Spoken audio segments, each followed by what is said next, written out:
ദൈവവചനത്തെ നമ്മൾ ആംശീകരിച്ച് ചുരുക്കി പറഞ്ഞു കഴിഞ്ഞാൽ അത് തിയോളജിക്കലായിട്ട് അതിനെ ഒരു 10 ഡിവിഷനായിട്ട് നമുക്ക് കാണുവാൻ കഴിയും. If we were to accumulate based on subjects, there are 10 different subjects we can look from the Word of God.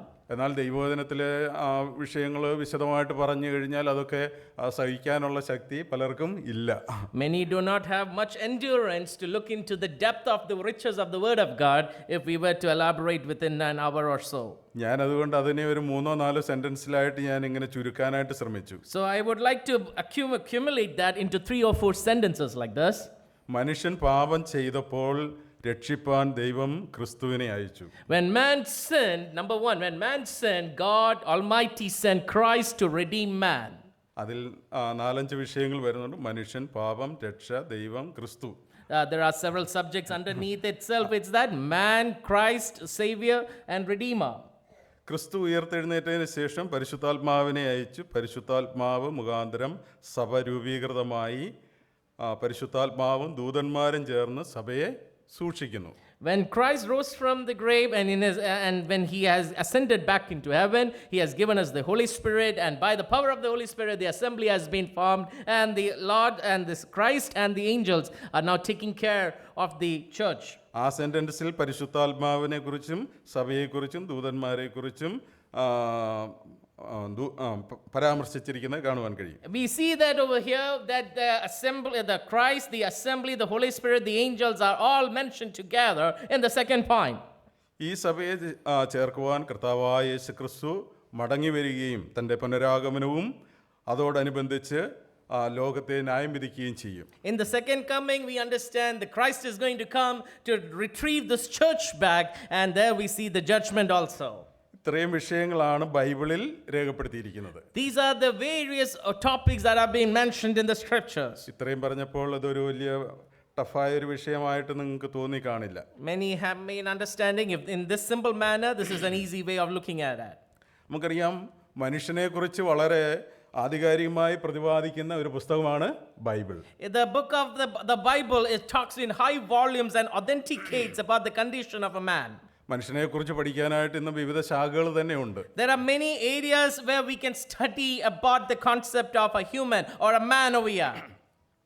മനുഷ്യനെക്കുറിച്ച് മനുഷ്യൻ്റെ ബയോളജിക്കലായിട്ടുള്ള ആന്ത്രോപോളജി എന്ന് പറയുന്ന ഒരു വിഷയം തന്നെയുണ്ട്. There is a subject itself in the secular world that looks into the study of a man that's called anthropology. മനുഷ്യൻ്റെ ഉത്ഭവ വികാസത്തെക്കുറിച്ച് പ്രതിപാദിക്കപ്പെടുന്ന archaeology ഉണ്ട്. There are traces that there are subjects that trace back to the history that says about the archaeological studies. മനുഷ്യൻ്റെ സാംസ്കാരികമായ കാര്യങ്ങളെക്കുറിച്ച് പറയുന്ന cultural ആയിട്ടുള്ള വിഷയമുണ്ട്. There are subjects that relate to the culture and history out there, and there we trace back in the secular field. ഭാഷാപരമായ വിഷയങ്ങളുണ്ട്. There are things about linguistics, that is language. ഇതൊക്കെ പറയുമ്പോൾ ഇതിനൊക്കെ ബൈബിളിൽ പ്രസക്തി ഉണ്ടോ എന്ന് നമുക്ക് തോന്നാം. പക്ഷെങ്കിൽ ഉൽപ്പത്തി പുസ്തകത്തിൻ്റെ ആദ്യ പേജുകൾ നാം വായിക്കുമ്പോഴാണ് ഈ വിഷയത്തിൻ്റെ എല്ലാം മേൽ എത്രയോ വ്യക്തമായിട്ട് ദൈവവചനം രേഖപ്പെടുത്തിയിരിക്കുന്നു എന്ന് നമുക്ക് മനസ്സിലാക്കാൻ കഴിയുന്നത്. When we ponder upon such subjects, we see there's a close relevance in the book of Genesis. We might wonder if it is that important, but the significance is elaborated in the book of Genesis over here. നമുക്കറിയാവുന്ന പോലെ ഒരു മനുഷ്യനിൽ നിന്നാണ് ദൈവത്തിന്റെ കാര്യപരിപാടികൾ മുഴുവനും ആരംഭിക്കുന്നത്. We see in the book of Genesis from one man everything has been started over here. പൗലോസ് പറയുന്ന പോലെ ആ ഭൂതലത്തിൽ എങ്ങും കുടിയിരിപ്പാൻ അവൻ ഒരുത്തനിൽ നിന്ന് മനുഷ്യജാതി ഒക്കെ ഉളവാക്കി. God has formed man from one person according to the words of Apostle Paul in the New Testament. അവരുടെ നിവാസത്തിന് അതിരുകളും കാലങ്ങളും നിശ്ചയിച്ചു. God has created boundaries in his age and in that age and time. നമുക്കറിയാം ആ മനുഷ്യനെല്ലാവരും വിഭജിച്ചു പോകുവാനായിട്ടിടയായത് ഉൽപ്പത്തി പുസ്തകം 10-ാം അധ്യായത്തിൽ നാം വായിക്കുന്നുണ്ട്. We see from the book of Genesis in connection to the Tower of Babel how man had been separated or dispersed by the language over there. അതുവരെ ഒരേ ഭാഷയായിരുന്നു. And until that time they were all under one language. എന്നാൽ നമുക്കറിയാവുന്ന പോലെ ജനങ്ങൾ പിരിഞ്ഞു പോകുവാനിടയായി. They started to disperse by the disparity of language which has been put over there. അപ്പോൾ ഈ മനുഷ്യനെ കുറിച്ചുള്ളതായ വിഷയങ്ങൾ വളരെ വ്യക്തമായി നാം അറിയുകയും മനസ്സിലാക്കുകയും ചെയ്യേണ്ടത് ഏറ്റവും ആവശ്യമാണ്. So in connection to the study about man, it is very essential to recognize the subject's depth. എന്നാൽ നമുക്ക് അങ്ങനെയുള്ള വളരെ വിശദമായ കാര്യങ്ങൾ ഈ ചുരുങ്ങിയ നിമിഷത്തിൽ പറയുവാനായിട്ട് കഴിയില്ലല്ലോ. We do not have much time to study much detail about such concepts over here. നമുക്കറിയാം, താത്വികമായിട്ട് വളരെ തത്വജ്ഞാനപരമായ വിഷയങ്ങളെ കൈകാര്യം ചെയ്യുന്ന വ്യക്തിയാണ് അപ്പോസ്തലനായ പൗലോസ്. Apostle Paul raises our attention to the philosophy and such several matters in his epistles. നമുക്കറിയാം, പൗലോസിൻ്റെ 7 മനുഷ്യർ എന്നുള്ള ഒരു ഹെഡിങ് ഞാൻ കൊടുക്കുവാനായിട്ടിടയായി. I would like to raise a subject about Paul's one of his sermons as 7 Men of types Paulus. of men. പൗലോസിൻ്റെ 7 മനുഷ്യർ എന്ന് വേണമെങ്കിൽ നമുക്ക് വിളിക്കാം. So we can call that as 7 types of men. നമുക്കറിയാം, ഈ 7 മനുഷ്യരും അങ്ങനെയുള്ള എന്ന് പറഞ്ഞാൽ അത് നമുക്ക് ക്ലിയറായിട്ട് മനസ്സിലാക്കി കഴിയുമ്പോൾ അതൊരു ടഫായ ഒരു വിഷയമായിട്ട് തോന്നില്ല. When we start to elaborate in study, we might understand it's an easy subject. ഒന്നാം മനുഷ്യനെ നമുക്കറിയാമല്ലോ. We understand the first man, how it is. ആ മനുഷ്യൻ മറ്റാരുമല്ല, ഏക മനുഷ്യനായ ആദാമാണെന്ന് മനസ്സിലാക്കുവാൻ കഴിയും. We see the first man that is being signified in the book, in the scriptures, that is Adam over here. ലൂക്കോസിന്റെ സുവിശേഷത്തിൽ ആ വ്യക്തിയെക്കുറിച്ച് പറയുന്നത് ആദാം ദൈവത്തിന്റെ മകൻ. In the book of Luke, we read over there how Adam, the son of God. Adam ദൈവത്തിന്റെ മകനായിട്ട് അവിടെ ഒരു റിവേഴ്സ് ജീനിയോളജി നമുക്ക് കാണുവാൻ കഴിയും. In the Gospel of Luke, we understand there's a reverse genealogy that escalates our attention to Adam, the son of God. നമുക്കറിയാം, വളരെ പരിമിതികളുള്ള, പരാജയപ്പെട്ട, എന്നാൽ പല കാര്യങ്ങളിലും ദൈവത്തിന്റെ കയ്യൊപ്പുള്ള അസാധാരണ മനുഷ്യനായിരുന്നു Adam. We understand with various shortcomings, with various other flaws over there, and despite that, we see a signature of God in this man Adam. ഒന്നാം മനുഷ്യൻ എന്ന് പറയുമ്പോൾ അതിന് വിപരീതമായിട്ടൊരു രണ്ടാം മനുഷ്യനെ നമുക്ക് കാണാൻ കഴിയും. When Adam is raised our attention with the first man, there we see also a second man also. പൗലോസ് പറയുമ്പോൾ ഒടുക്കത്തെ ആദാം ജീവിപ്പിക്കുന്ന ആത്മാവായി, എന്നാൽ ആത്മീകമല്ല, പ്രാകൃതമത്രേ ഒന്നാമത്തേത്, ആത്മീകം പിന്നത്തേതിൽ വരുന്നു. ഒന്നാം മനുഷ്യൻ ഭൂമിയിൽ നിന്ന് മണ്ണുകൊണ്ടുള്ളവൻ, രണ്ടാം മനുഷ്യൻ സ്വർഗത്തിൽ നിന്നുള്ളവൻ. മണ്ണുകൊണ്ടുള്ളവനെ പോലെ മണ്ണുകൊണ്ടുള്ളവരും സ്വർഗീയനെ പോലെ സ്വർഗീയന്മാരുമാകുന്നു. We see about how Paul raises about the second Adam, which is in direct contrast to the first Adam, which is talking our attention about Jesus Christ, who is the last Adam over here. ഇവരെ നമുക്കൊരിക്കലും follow ചെയ്യാവുന്ന വ്യക്തികളായിട്ടല്ല ഇരിക്കുന്നത്. ഒരു നിലയിൽ പറഞ്ഞാൽ അവർ സാധാരണ വ്യക്തിത്വങ്ങളാണ്. These are people with unique stances that are being mentioned about there, and we cannot model them. You mean to say model them? Yeah. We cannot model them over here. അവർ അസാധാരണമായ വ്യക്തിത്വങ്ങളാണ്. These are unique personalities over here. നമുക്കറിയാം, Adam എന്ന് പറയുന്ന ആ ഹെഡിന്റെ കീഴിലാണ് നമ്മൾ എല്ലാവരും ജനിക്കുവാനും ജീവിക്കുവാനും ഇടയായത്. We are all born under Adam, we understand. ആ മനുഷ്യനെ സംബന്ധിച്ച് നമ്മൾക്കറിയാവുന്ന പോലെ വഷളായി പോകുന്ന അല്ലെങ്കിൽ പാപം ചെയ്ത മനുഷ്യൻ എന്നാണ് തിരുവചനത്തിലൊക്കെ നമ്മൾക്ക് കാണുവാൻ കഴിയുന്നത്. We understand about Adam, it is talked about how it is the corruption of sin that influenced the life of Adam and the following generations. എന്നാൽ വിപരീതമായിട്ട് നമ്മുടെ കർത്താവായ യേശുക്രിസ്തുവിനെ നിസ്തുല്യനായ വ്യക്തിയായിട്ട് നമുക്ക് കാണുവാൻ കഴിയും. But we see a direct uniqueness to about describing about our Lord Jesus Christ, who is the Redeemer and the Savior over here. എന്നാൽ നമ്മളെക്കുറിച്ച് പറഞ്ഞിരിക്കുന്ന നമ്മുടെ പഴയ ജീവിതത്തെക്കുറിച്ചുള്ള പൗലോസിന്റെ പരാമർശം വഷളായി പോകുന്ന പഴയ മനുഷ്യൻ എന്ന് നാം വായിക്കുന്നു. We understand how Paul raises the attention of the man of today and people like us, how we are people who go into corruption and we destroy our lives by the wickedness of sin. അവിടെ എഫേസ്യ ലേഖനം 4-ാം അധ്യായത്തിൽ വായിക്കുന്ന പോലെ ചതിമോഹങ്ങളാൽ വഷളായി പോകുന്ന പഴയ മനുഷ്യൻ. Can I have the verse, uncle? Ephesians 4. എഫേസ്യർ 4:22. In Ephesians 4 verse 22, that we read how Paul teaches us, put away concerning your former manner of life, the old man that waxeth corrupt after the lusts of deceit.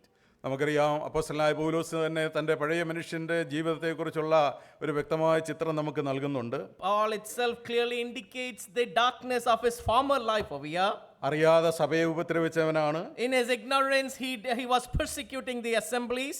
പാപത്തിൽ താൻ പറയുന്നത് പോലെ ആ പാപികളിൽ ഞാൻ ഒന്നാമനെന്ന് താൻ അവകാശപ്പെടുന്നു. As he describes very clearly, I am the chief of all sinners. താൻ വളരെ ആ കാര്യത്തിൽ വലിയ കുറ്റബോധം തന്നെ ഭരിക്കുന്നതായിട്ട് കാണുവാൻ And സാധിക്കും. he is driven by a lot of guilt for his former area of life. എന്നാൽ കർത്താവായ യേശു ക്രിസ്തുവിനാൽ പിടിക്കപ്പെടുവാനിടയായപ്പോൾ താൻ ഒരു പുതിയ മനുഷ്യനായിട്ട് തീരുവാനിടയായി തീർന്നു. But praise be to God, by the encounter of our Lord Jesus Christ in Paul's life, he became a new man over there. ഒരുത്തൻ ക്രിസ്തുവിലായാൽ അവൻ പുതിയ സൃഷ്ടി അത്രേ, ഇതാ പഴയത് കഴിഞ്ഞു പോയി സകലവും പുതുതായി തീർന്നു എന്നുള്ള വചനം നമ്മൾ വായിക്കുന്നു. We read in the scriptures, once when a man who is coming into the Christ, his old self is gone and he has become a new man. യാതൊരു മടിയുമില്ലാതെ എന്ത് ക്രൂരതയും ചെയ്യുവാൻ തയ്യാറായ തൻ്റെ ജീവിതത്തിൽ ക്രിസ്തു ജീവിതത്തിലേക്ക് വന്നപ്പോൾ എല്ലാം സഹിപ്പാനുള്ളതായ മനസ്സ് തനിക്കുണ്ടായി എന്നാണ് നമുക്ക് കാണാൻ കഴിയുന്നത്. In his former way of life, we recognize Paul, a zealous man looking to only kill and persecute the Christians. But when he came to know Christ, he raises his understanding to be enduring, humbling himself at the feet of Christ. എത്ര വലിയ വ്യത്യാസമാണ് നമ്മൾ കാണുന്നത്. What a great transformation we see in his life. മറ്റൊരു വ്യത്യാസം നമുക്ക് ഇവിടെ കാണുവാൻ കഴിയുന്നത് 1 കൊരിന്ത്യർ ലേഖനം 2-ാം അധ്യായത്തിൽ അവിടെ പ്രാകൃത മനുഷ്യനെക്കുറിച്ചും അതുപോലെ പുതിയ ആത്മീയ മനുഷ്യനെക്കുറിച്ചും നമ്മൾ വായിക്കുന്നു. Another difference or a lesson which we should remember in connection to our subject of anthropology about the fleshly man and the spiritual man. 2-ാം അധ്യായത്തിൻ്റെ 14-ാം വാക്യം വായിക്കുമ്പോൾ, എന്നാൽ പ്രാകൃത മനുഷ്യൻ ദൈവാത്മാവിൻ്റെ ഉപദേശം കൈക്കൊള്ളുന്നില്ല, അതവന് പോഷത്വമാകിയാൽ ആത്മീയമായി വിവേചിക്കേണ്ടതാകിയാൽ അതവന് ഗ്രഹിപ്പാൻ കഴിയുന്നതല്ല. 2 verse 14 of 1 Corinthians, the natural man receiveth not the things of the Spirit of God, for they are foolishness unto him, for he cannot know them, because they are spiritually judged. ആത്മീയനോ സകലത്തെയും വിവേചിക്കുന്നു. Verse 15 also, he that is spiritual judges all things, and he himself is judged of no man. ഇവിടെ നമുക്ക് വൈരുദ്ധ്യം നമുക്ക് കാണുവാൻ കഴിയുന്നത് പ്രാകൃത മനുഷ്യനും ആത്മീക മനുഷ്യനും തമ്മിലുള്ള വ്യത്യാസം കാണുവാൻ കഴിയും. There is a direct difference that is being mentioned, the natural or the fleshly man and the spiritual man over here. ഒരു പ്രാകൃത മനുഷ്യനോട് ദൈവവചനം സംസാരിച്ചാൽ അവൻ അത് ഉൾക്കൊള്ളുവാൻ കഴിയുന്നതല്ല. A man who is a flesh or a natural person over there, he cannot understand the depth of the riches of the scriptures. അതിൻ്റെ വ്യക്തമായ ഉദാഹരണമാണ് അപ്പോസ്തലപ്രവൃത്തി 24-ാം അധ്യായത്തിൽ അപ്പോസ്തലനായ പൗലോസ് ഫെലിക്സിനോട് സംസാരിക്കുന്നത്. A good example is how when Apostle Paul is talking to Felix, the person over there, natural man's example is being mentioned here. എന്നാൽ അവൻ നീതി, ഇന്ദ്രിയജയം, വരുവാനുള്ള ന്യായവിധി എന്നിവയെക്കുറിച്ച് സംസാരിക്കുമ്പോൾ ഫെലിക്സ് ഭയപരവശനായി തൽക്കാലം പോകാം, അവസരമുള്ളപ്പോൾ നിന്നെ വിളിപ്പിക്കാമെന്ന് പറഞ്ഞു. We understand how Felix was not able to withstand or take the direct input of Paul, and he is refusing to continue listening to Paul on chapter 24 of Acts. മാത്രമല്ല അദ്ദേഹം പ്രതീക്ഷിച്ചത് താൻ കൈക്കൂലിയും പ്രതീക്ഷിച്ചിരുന്നു. But a natural man like Felix was expecting a direct bribery from Paul over here. പൗലോസ് തനിക്ക് ദ്രവ്യം തരുമെന്ന് ആശിച്ച് പലപ്പോഴും അവനെ വരുത്തി അവനോട് സംഭാഷിച്ചു പോകും. And there we see how Felix was expecting a rich hands of Paul to be extended over there, but he was not willing to. Paul was not willing to give over there. അഴിമതിയുടെ എത്രയോ വലിയ ഒരു രംഗമാണ് നമുക്ക് മനസ്സിലാക്കാൻ കഴിയുന്നത്. A scene of corruption and bribery is what we see in this chapter. ആ പ്രാകൃത മനുഷ്യൻ്റെ ഉള്ളിൽ ദൈവത്തിൻ്റെ വചനം ശക്തിമത്തായ രീതിയിൽ അവനോട് സംസാരിച്ചപ്പോൾ അവന് ഭയപരവശനായി തീർന്നു. എങ്കിലും അത് കേൾക്കാനോ അംഗീകരിക്കാനോ ഉൾക്കൊള്ളുവാനോ കഴിഞ്ഞില്ല. When the strong words of God came into the heart of Felix over there, he fearing over there, but he was not able to take it into action, and he was expecting physical things over there. എത്ര സങ്കടകരമായ ഒരവസ്ഥയാണ്. What a piteous scene which we see over here. എന്നാൽ പൗലോസ് പറയുകയാണ്, നാമോ ക്രിസ്തുവിന്റെ മനസ്സുള്ളവർ. But Paul says over there, we have the mind of Christ over here. കർത്താവിന്റെ മനസ്സറിഞ്ഞവർ. We are the people who came to know the mind of Christ. ക്രിസ്തുവിന്റെ മനസ്സറിഞ്ഞ് ജീവിക്കാൻ കഴിയുക എന്നുള്ളത് എത്ര അനുഗ്രഹിക്കപ്പെട്ട ഒരവസ്ഥയാണ്. What a blessing it is to know and live by understanding what is the mind of Christ in our life. പൗലോസ് അങ്ങനെ ഒരു വ്യക്തിയായിട്ട് തീർന്നപ്പോൾ തൻ്റെ ജീവിതത്തിൽ വന്ന മാറ്റം നമുക്ക് ഓർക്കുവാൻ കഴിയും. When Paul understood the importance of the mind of Christ, we see the blessings in Paul's life. എന്നാൽ മറ്റൊരു ഗ്രൂപ്പിനെ നമുക്ക് കാണുവാനായിട്ട് സാധിക്കുന്നത് അതേ 3-ാം അധ്യായത്തിൽ കൊരിന്ത്യർ ലേഖനത്തിൽ തന്നെ അതിൻ്റെ 3-ന്റെ 1 മുതലുള്ള വാക്യങ്ങൾ നാം വായിക്കുമ്പോൾ 2 തരം മനുഷ്യരെ അവിടെയും നമുക്ക് പരിചയപ്പെടുത്തുകയാണ്. In connection with our subject, there is another 2 groups of people we understand in 1 Corinthians chapter 3. എന്നാൽ സഹോദരന്മാരെ, നിങ്ങളോട് എനിക്ക് ആത്മീകരോട് എന്ന പോലെ അല്ല. Brethren, I do not speak to you as unto spiritual. ജഡികന്മാരോട് എന്ന പോലെ അത്രയും നിങ്ങളോട് ക്രിസ്തുവിൽ ശിശുക്കളായവരോട് എന്ന പോലെ അത്രയും സംസാരിപ്പാൻ കഴിഞ്ഞുള്ളൂ. But as to you carnally, as unto babes in Christ. നമുക്ക് മനസ്സിലാക്കാൻ കഴിയുന്നത് ഈ വ്യക്തികൾ എങ്ങനെയുള്ള ഒരു വ്യക്തിയാണ് എന്ന് നമുക്ക് കാണുവാൻ കഴിയും. We understand what kind of people are these over here. ജഡിക മനുഷ്യൻ. These are people who are carnal. നമുക്കറിയാം ഇത് രക്ഷിക്കപ്പെട്ട വ്യക്തികൾ തന്നെ ആയിരിക്കാം. We might assume these are people who have come to know Christ. പക്ഷേ പാപത്തിൽ തുടരുന്നതിലോ പാപത്തിൽ രസിക്കുന്നതിലോ ഒന്നും യാതൊരു വിധമായ കുറ്റബോധവുമില്ലാത്ത ആളുകൾ. But these are people who continue living as of the world or being in flesh over there without any sense of humility or guilt in their life. കൊരിന്ത്യ സഭയിൽ അങ്ങനെയുള്ള വ്യക്തികൾ വലിയ അത്ഭുതമൊന്നുമല്ല. In the assembly of Corinth, this was not a unique scene. It was a common practice over there. പൗലോസ് ഇവിടെ ഓർമ്മിപ്പിക്കുകയാണ്, ഭിന്നതയും പ്രയാസങ്ങളൊക്കെ നിലനിൽക്കുമ്പോൾ അവരെക്കുറിച്ച് പറയുന്നത്, നിങ്ങളുടെ ഇടയിൽ ഈർഷ്യയും പിണക്കവും ഇരിക്കെ നിങ്ങൾ ജഡികന്മാരും ശേഷം മനുഷ്യരെ പോലെ നടക്കുന്നവരുമല്ലയോ. Even when there were the bitterness of the carnality of flesh, in verse 3 Paul says, you are yet carnal, where among you jealousy and strife are there, and you are carnal, you do not walk in the manner of man. ഞാൻ അപ്പല്ലോസിന്റെ പക്ഷക്കാരൻ എന്ന് പറയുമ്പോൾ നിങ്ങൾ സാധാരണ മനുഷ്യരല്ലയോ. Some discriminate by saying, I am of Apollos, aren't you not like normal men over here? അപ്പോൾ ഒരു സാധാരണ മനുഷ്യന്റെ നിലവാരത്തിലേക്കും ശേഷം മനുഷ്യന്റെ നിലവാരത്തിലേക്കും അവർ താണുപോയിരിക്കുന്നു എന്നാണ് മനസ്സിലാക്കാൻ കഴിയുന്നത്. We recognize how the men in the Corinthian assembly, or the people who are claiming to be believers, have stooped down from faith and behaving like carnal people's lives over there. പൗലോസ് ഒരു വാക്കിൽ പറയുന്നുണ്ട്, നിങ്ങൾ ലോകത്തിലുള്ള മനുഷ്യരെക്കാളും മോശമായിരിക്കുന്നെന്ന്. Paul says in one word we can understand, you are even very poor and bad than the people in this world. എത്ര സങ്കടകരമായ ഒരു അവസ്ഥാവിശേഷമാണ്. What a piteous scene we see over here. എന്നാൽ നമ്മൾ എങ്ങനെയുള്ള മനുഷ്യരെന്ന് നമ്മൾക്ക് ഈ വചനങ്ങളുടെ വെളിച്ചത്തിൽ നമ്മളെ തന്നെ വിലയിരുത്തുവാനായിട്ട് ആവശ്യമുണ്ട്. Let us understand and introspect what kind of man do we supposed to behave, and what kind of believer's life we need to look forward. പൗലോസ് പറയുമ്പോൾ കൊരിന്ത്യ ലേഖനം 7-ാം അധ്യായത്തിൽ നമ്മൾ വായിക്കുന്നത്, അയ്യോ ഞാൻ അരിഷ്ട മനുഷ്യൻ, ഈ മരണത്തിന് അധീനമായ ശരീരത്തിൽ നിന്ന് എന്നെ ആർ വിടുവിക്കും എന്ന് ചോദിക്കുന്നു. റോമാലേഖനം 7:23 വാക്യം. In Romans chapter 7 and verse 23, Paul says over there, woe is me, for I am a wretched person over there. നമുക്കറിയാം എല്ലാ മനുഷ്യരിലും ഒരു വൈരുദ്ധ്യമുണ്ട്. There is differences in every man over here. ഒരു പോരാട്ടമുണ്ട്. There is a shortcoming and challenges over there. നമ്മളെ ആത്മീയമായിട്ട് ബലപ്പെടുത്തുകയും ക്ഷീണിപ്പിക്കുകയും ചെയ്യുന്ന ശക്തികളുണ്ട്. There are challenges and things that can draw man to being weary as well as to being more stronger over there. നമുക്കെല്ലാം അനുകൂലമായ ഒരു സാഹചര്യം വന്നിട്ട് നമുക്ക് തികഞ്ഞ ആത്മീയമായ ഒരു അന്തരീക്ഷത്തിൽ ജീവിക്കാമെന്ന് ആരും വിചാരിക്കരുത്. No one should expect every condition of life to be favorable and we will live spiritually over here. നമ്മുടെ തൊഴിൽ മേഖലയിൽ ചിലപ്പോൾ പ്രശ്നമുണ്ടാകാം. We might have challenges in the workplaces. നമ്മുടെ സാമൂഹിക ബന്ധങ്ങളിൽ പ്രശ്നങ്ങൾ ഉണ്ടാവാം. In our social interactions we might have struggles. നമ്മുടെ സഹോദരങ്ങളുമായിട്ടുള്ള സംസാരങ്ങളിൽ പ്രശ്നങ്ങൾ ഉണ്ടായെന്ന് We വരാം. might have differences and bitterness amongst our own brothers. അതുകൊണ്ട് നമ്മുടെ ആത്മീയ നിലവാരം തളർന്നു പോവുകയും തണുത്തു പോവുകയും ചെയ്യുവാൻ പാടുള്ളതല്ല. And so our spiritual life should not become cold or lukewarm over there.